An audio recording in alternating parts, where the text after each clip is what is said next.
இன்னொன்று சொல்லப்போனால் முப்படைகளின் தளபதி அப்படின்னு சொல்லி சொல்லுவோம் உள்ள. ஏன்னா இது வெளியில் உள்ள சில உதாரணங்களை சொல்லும் பொழுது உங்களுக்கு ஈஸியாக புரியுன்றக்கா அப்படின்னு சொல்கிறேன். இப்போ நம்மளுடைய நாட்டுக்கு பாதுகாப்பு அப்படின்னு சொல்லி சொன்னோம்னா இந்த இராணுவம் தான், மிலிட்ரி தான் இல்லையா? அப்போ நாட்டினுடைய நோய் எதிர்ப்பு சக்தி மண்டலம் அப்படின்னு சொல்லலாம், அப்படி தானே? நாட்டினுடைய நோய் எதிர்ப்பு சக்தி மண்டலம் யார் அப்படின்னு சொல்லி சொன்னோம்னா மிலிட்ரி சோர்ஸ். பட் அந்த பாதுகாப்பு படையில் வந்து பார்த்திங்கன்னா மூன்று படைகள் இருக்குது, சரிங்களா? அப்போ வந்து பார்த்திங்கன்னா வந்து தரைப்படை, இது விமானப்படை, அப்புறம் கப்பல் படை அப்படின்னு சொல்லி இருக்குது. இவங்கெல்லாம் பார்த்திங்கன்னா அவங்களுடைய எல்லையில் நிற்பாங்க. எங்கேயாவது ஒரு இடத்துல ஒரு தீவிரவாதி உள்ளே வந்துட்டாரு அப்படின்னு சொல்லி சொன்னோம்னா உடனே எல்லாரும் ஒரே ஸ்பாட்டுக்கு போவாங்க, அடிப்பாங்க, ஃபைட் பண்ணுவாங்க, நார்மல் பண்ணி வந்துடுவாங்க.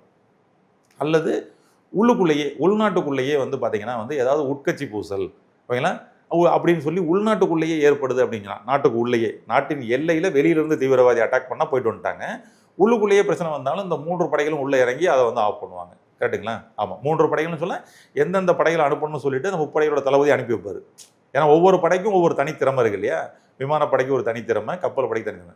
இது எதுக்கு நான் சொல்ல வரேன்னா, இப்படி தான் நம்ம உடம்புக்குள்ளேயும் செயல்படுதுன்றேன். இந்த உடம்புக்குள்ளேயும் நோய் எதிர்ப்பு சக்தி மண்டலம் அப்படின்னு சொல்லிட்டு நம்ம உடம்புக்குள்ளே செயல்பட்டுக்கிட்டு இருக்கு.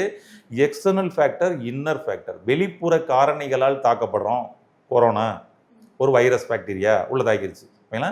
உள்ளுக்குள்ளே நம்ம சாப்பிட்டது ஏதோ உள்ளே போய் கெடுத்து உள்ளுக்குள்ளேயே ஒரு பாக்டீரியா உருவாயிருச்சு. அப்போ அது இன்னர் ஃபேக்டர். அப்போ எக்ஸ்டர்னல் ஃபேக்டர், இன்னர் ஃபேக்டர்னால வரக்கூடிய ஒவ்வொரு நோயும் குணப்படுத்தணும்னா நம்ம உடம்புக்குள்ளே இந்த முப்படைகளும் உள்ளே இறங்கி கலக்கணும்.